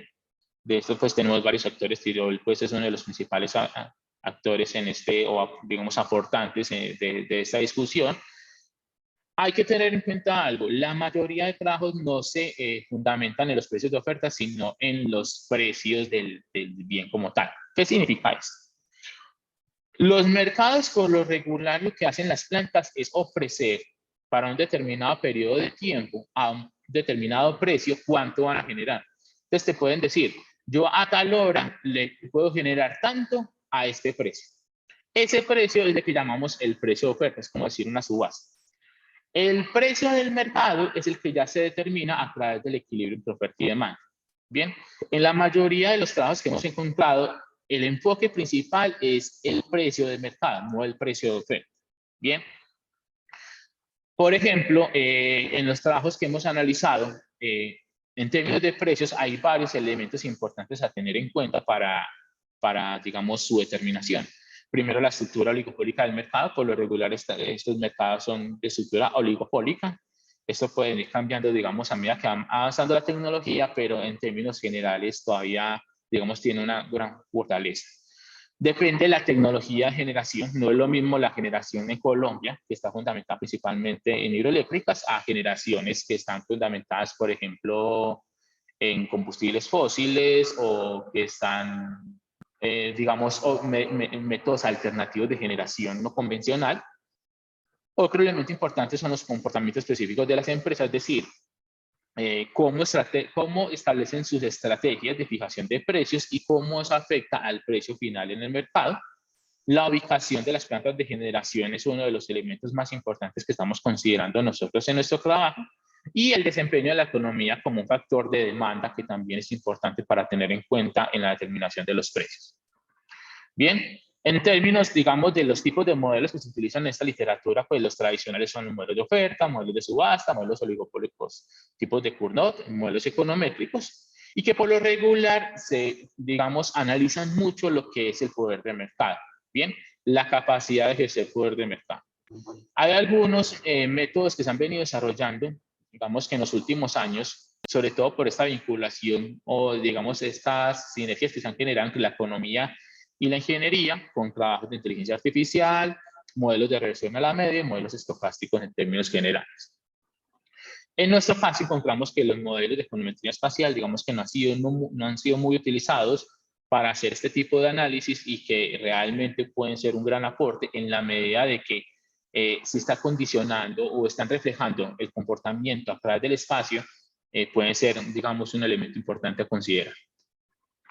Entonces, la importancia de la ubicación de la planta desde un punto de vista geográfico y sobre todo teniendo en cuenta pues la estructura oligopólica de estos mercados, puede tener grandes incidencias. Por ejemplo, de los principales trabajos que resaltamos, Leiten y Meithen hablan sobre cómo las precipitaciones tienen efectos sobre los precios spot cuando, digamos, la tecnología está fundamentada principalmente en tecnología hidráulica.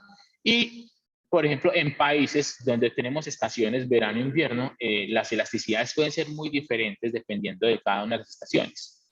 Tenemos otro trabajo de Joshua Khan que básicamente habla sobre, digamos, una estimación contrafactual en el mercado de California, un mercado que a nivel internacional es muy conocido en esta literatura, dado todos los problemas que tuvo, se quebró, pues básicamente es un mercado de mucha, digamos, discusión a nivel internacional, y que tenía alta afectación porque en una época donde necesitaba importar mucha cantidad de electricidad no era posible porque las sequías impedían pues que efectivamente se generara la capacidad eléctrica necesaria. Burnett y Shaw, Mathiesen, Rangel y otros, digamos, hablan sobre el comportamiento estratégico de los generadores hidráulicos, sobre todo con la gestión de la reserva, es decir, la capacidad de embalse es un elemento muy importante. Tener la capacidad de embalsar grandes cantidades de agua es un elemento muy diferenciador para las estrategias de precios. Bien, entonces esta es como básicamente la discusión. Como pueden ver, principalmente está enfocada en precios, pero no en precios de oferta, sino en precios, digamos, del mercado como tal, del mercado mayorista.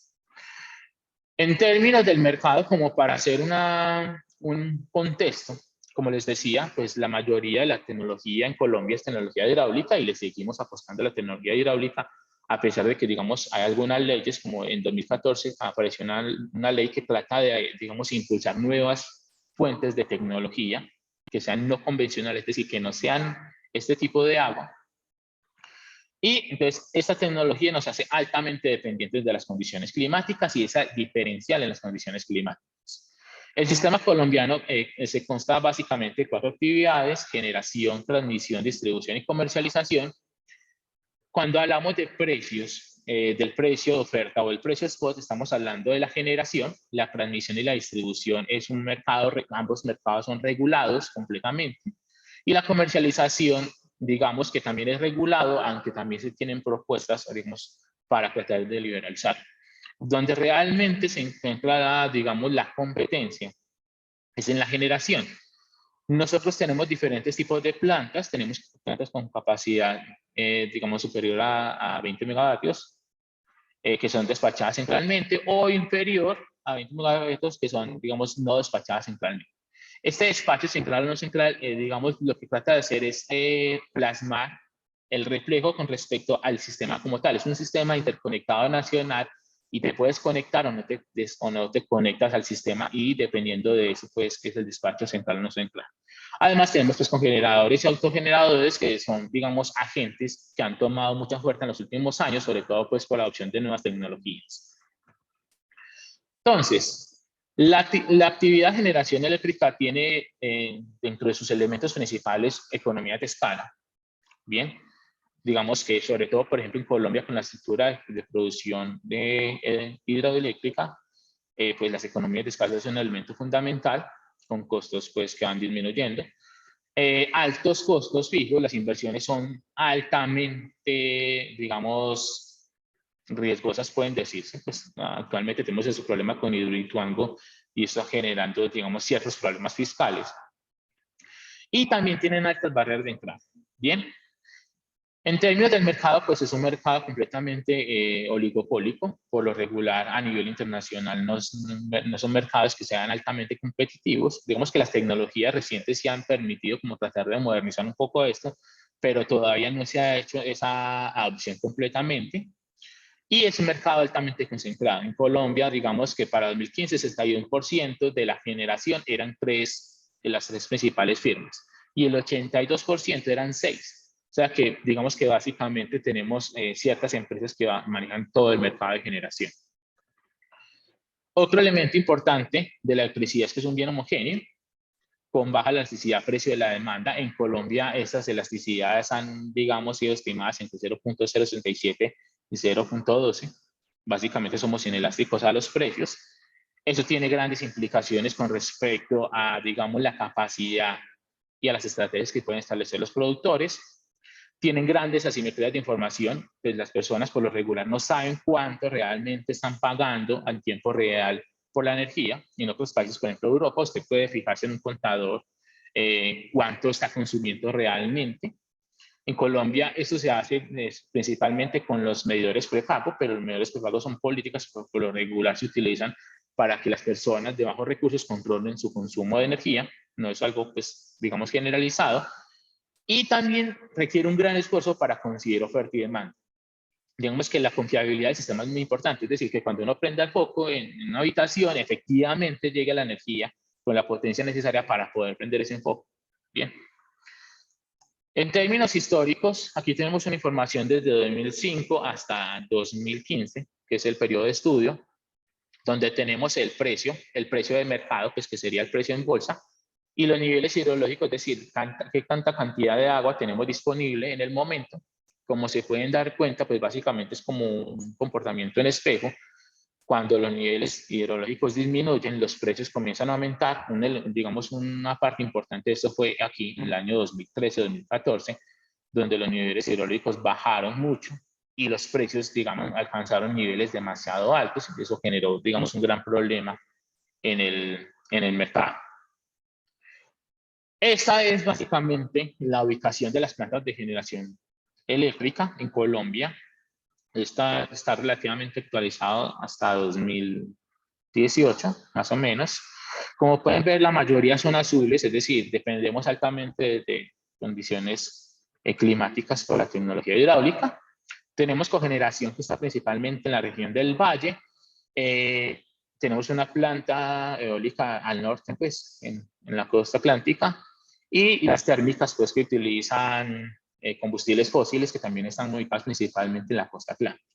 Bien, entonces, ¿cómo funciona el mercado? Si ustedes revisan a nivel internacional, los mercados son muy diferentes unos de otros. Aunque tienen ciertas similitudes, y sobre todo pues que han venido convergiendo como las características de los mercados, siempre hay ciertas diferencias importantes. En este caso, el mercado mayorista colombiano, el operador de mercado es XM. Es un mercado diario dividido en 24 periodos, tiene un precio spot, que sería el precio pues, del mercado, y el precio, que también lo llamamos precio marginal del sistema, y se determina un día antes se generan pronósticos de demanda, y al siguiente día esos pronósticos de demanda se comparan con las ofertas que generan cada una de las plantas y se establecen precios únicos por hora. Esa es básicamente la idea. Entonces, esta sería como una representación.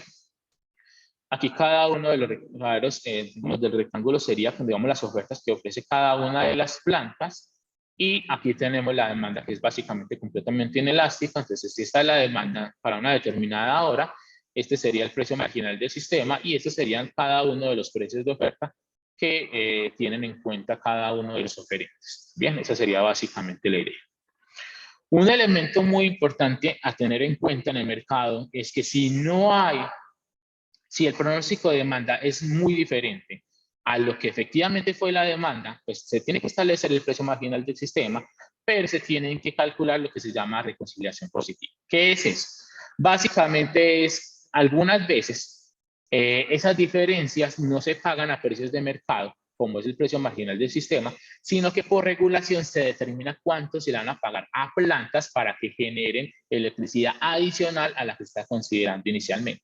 Bien, eso puede darse por dos cosas, por una diferencia entre el pronóstico de demanda y la demanda real, o por el control automático de generación, AGC, que básicamente es mantener la calidad del servicio, ¿sí? Que no haya, digamos, algunas veces que uno siente que la energía se va yendo un poquito, entonces el poco se va apagando, ese tipo de cosas. Eso genera un trade-off, porque las empresas o pueden buscar participar del mercado mayorista o pueden tratar de buscar pagos por reconciliación positiva. Por lo regular, los pagos por reconciliación positiva son mayores a los pagos que se tienen en el mercado. Bien, entonces, eso es, digamos, lo que tratan de hacer las empresas. Como les dije, digamos, básicamente entre 6 y 8 empresas son las que manejan la mayoría del mercado. Ellos también tienen participación en varias partes del mercado, no solo en generación, lo que les permite optimizar su portafolio. Y por lo regular, como los pagos son por regulación y no son por condiciones de mercado, eso lleva a que sus precios sean mucho más altos. Entonces, teniendo en cuenta esto, este trabajo lo que hace, digamos, partiendo de un enfoque de estructura, conducta, desempeño, lo que hacemos es definir variables de estructura, variables de conducta y el desempeño que básicamente sean los precios de oferta. Este es digamos, un enfoque que ha sido tradicional en la literatura de organización industrial y que ha sido utilizado por varios autores. Entonces, aquí tenemos la primera especificación, que sería la especificación básica de nuestro modelo, donde tenemos que el logaritmo del precio de oferta está en función de la generación, del índice de empleo industrial como una medida proxy de lo que sería las presiones de demanda en el mercado, los aportes de energía, digamos de forma contemporánea y rezagada. Eso es, digamos, importante tenerlo en cuenta porque no es solo qué tanto llueve hoy, sino que es la acumulación de varios días lo que te lleva a tener ciertos niveles de embalse. Y las variables rezagadas con respecto al precio marginal del sistema como una especie de inercia que se tiene con respecto a hacia cuál ha sido la tendencia del mercado en los últimos días. Si los precios del mercado han sido altos, lo más posible es que los oferentes pues tengan precios de oferta altos. Bien, entonces digamos que dada la baja capacidad de reservas que tienen algunas de los productores en Colombia, el rezago de un solo periodo, vamos a acabar con datos diarios, digamos que puede realmente plasmar esas dificultades que pueden tener para, digamos, guardar agua y por lo tanto pues generar y tener un comportamiento estratégico. En este caso tenemos 6.181 observaciones correspondientes a las 17 plantas más grandes pues, de generación, todas ellas hidroeléctricas entre el periodo 2005 y 2015. En esta primera estimación, realmente, aquí lo que quería presentar era, digamos, las diferencias con respecto a las regiones para cada una de las variables. Como se pueden dar cuenta, aquí no hago pues una estadística de diferencia de medios o algo así por el estilo, sí, digamos, de forma descriptiva se puede analizar de que en términos de generación, de los aportes, tenemos diferencias importantes entre cada una de las regiones. Además, cuando hacemos la correlación de los aportes de energía entre cada una de las regiones, encontramos que, por ejemplo, Valle y Caribe no tienen realmente una correlación estadísticamente significativa, es decir, que pueden tener comportamientos completamente disimilares pues, o diferentes, y Oriente y Valle también, digamos, tienen un comportamiento totalmente diferente. Esto es importante porque recuerden que la diferencia en términos de las condiciones climáticas puede llevar a comportamientos estratégicos en el mercado. Entonces, esa primera especificación se estimó por efectos fijos, efectos aleatorios, en realidad también estimamos los agrupados, pero lo que quisimos mostrar aquí, lo que quiero resaltar de esta estimación es tanto la estimación como tal, sino digamos que en econometría espacial siempre es importante hacer los test en términos de los residuales para saber si hay posibles efectos espaciales. En este caso, todos los test, tanto el MORAD como el LM Spatial Error o como el LM Spatial Lag, todos nos dicen que efectivamente pueden haber efectos espaciales, lo que básicamente vuelven inválidas todas esas estimaciones que estamos presentando aquí.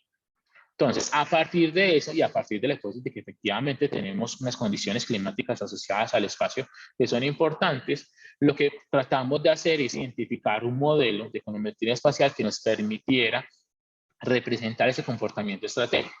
El modelo elegido fue el modelo dinámico de tipo Durbin. Es dinámico en la medida que tiene rezagos de las variables dependientes e independientes. Y es tipo Durbin en la medida de que nosotros consideramos que los efectos spillover que se pueden generar en el territorio son efectos para todo el territorio, no es para una sola parte del territorio. ¿En qué sentido lo quiero, digamos, referenciar? Como todas las plantas o la mayoría de plantas están conectadas al sistema eléctrico, al sistema interconectado nacional, pues lo que haga una planta, ya sea de que está muy al norte con otra muy al sur, digamos, impacta o está relacionado a través de esa conexión que hay en la transmisión de la red. Bien, por lo tanto, el comportamiento estratégico es muy importante a tener en cuenta. Entonces, este modelo, digamos, nos permite, digamos, analizar el comportamiento estratégico a través de los rezagos espaciales de las variables clave y a considerar precios de oferta pasados para tener en cuenta esa especificación dinámica. Algo que tenemos en cuenta en esta especificación es que por lo regular las plantas tienen un alto grado de información con respecto a sus rivales, es decir, ya conocen si por ejemplo en otra región está lloviendo o no está lloviendo, cuál ha sido más o menos históricamente el nivel de generación que tienen esas plantas, ese tipo de elementos. Entonces, a partir de ahí tenemos una especificación ya, digamos, ampliada, donde incluimos, por ejemplo, un término rezagado de la variable dependiente, temporalmente, un rezago espacial y temporal de la variable dependiente y un rezago espacial de la variable dependiente. Bien.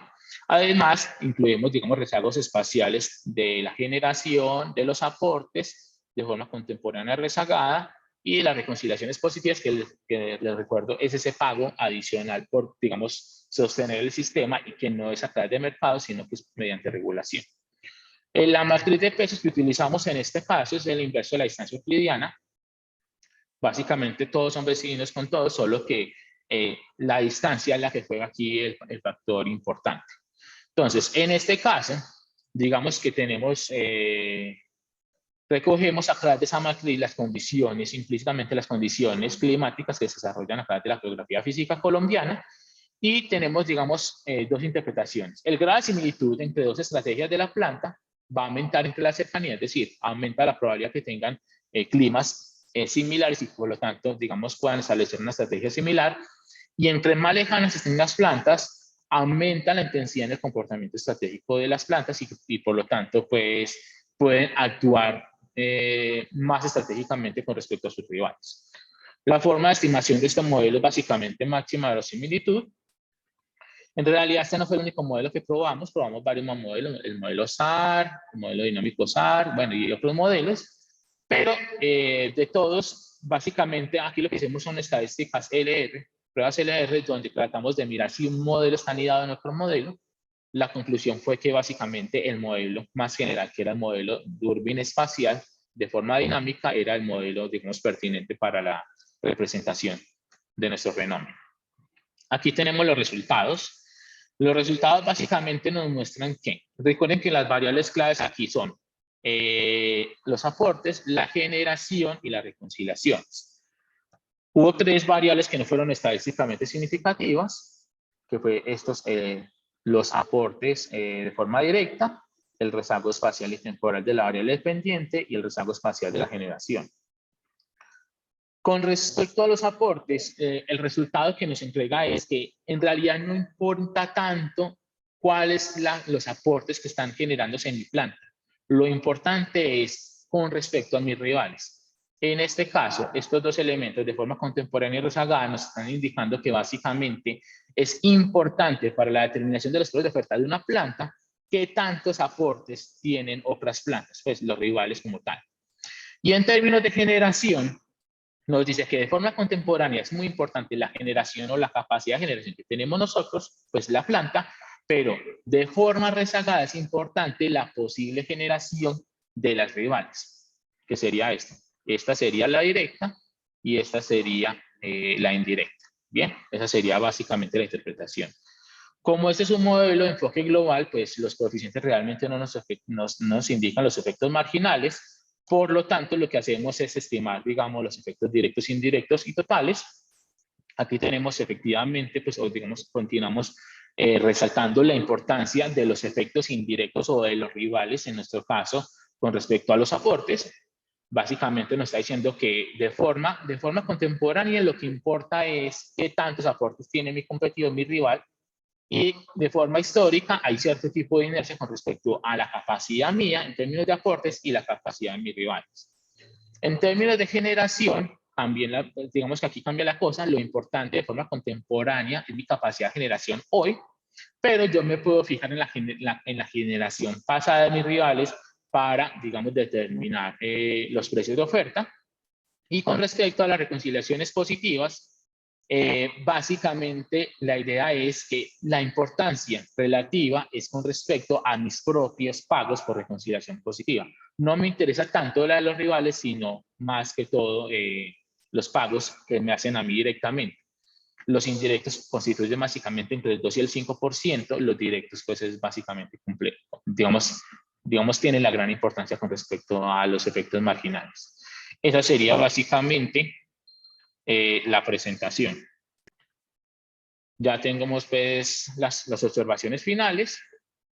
Pues efectivamente, en el caso colombiano, donde tenemos una topografía, digamos, muy diferente entre las regiones, es muy importante las condiciones climáticas. Básicamente esa es la idea. Los aportes se consideran un elemento muy importante de diferenciación entre las regiones. La parte de la generación también. Y los pagos por reconciliación positiva son tal vez uno de los elementos más importantes de este cajón en términos de aportes, dado que si ustedes miran, por ejemplo, mercados más desarrollados en Europa o en Norteamérica, esos pagos por reconciliación positiva, que en Colombia lo hacemos a través de regulación, en otros mercados tienen mercados complementarios, llaman mercados intradiarios o mercados de balance, donde se pueden hacer, digamos, mecanismos de mercado para lograr esa estabilidad en el mercado y no tener que hacerlo básicamente por una regulación. Esa es básicamente mi presentación. No sé si tienen algún comentario.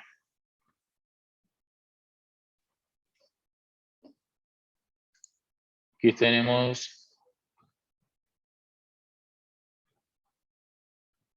problemas de audio. Por lo menos entendió algo o no. Yo he escuchado todo. Ok. ¿Alguien tiene algún comentario o alguna duda? Ya sea esta presentación o las otras presentaciones. ¿No? Bueno. Ah, sí, una pregunta. De Camilo.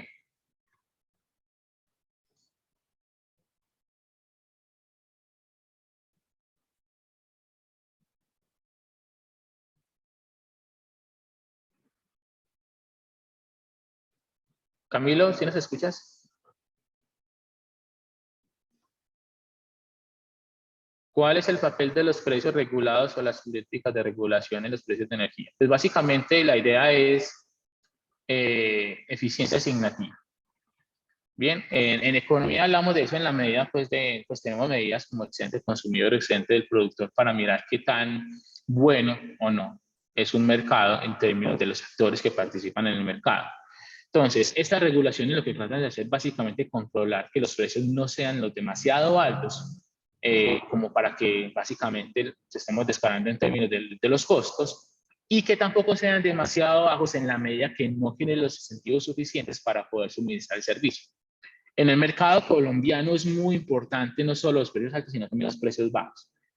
Y se han implementado algunos mecanismos para tratar de, digamos, darle confiabilidad al sistema. Uno que se implementó, digamos que siempre entra en discusión cuando hablamos de energía eléctrica, es el cargo por confiabilidad, que son pagos adicionales por adelantado que le hacen a las plantas o a las empresas para que en un futuro particular comiencen a generar. Eso está pasando, por ejemplo, ahora con Hidroituango. Hidroituango está comprometida, digamos, cierta capacidad de producción.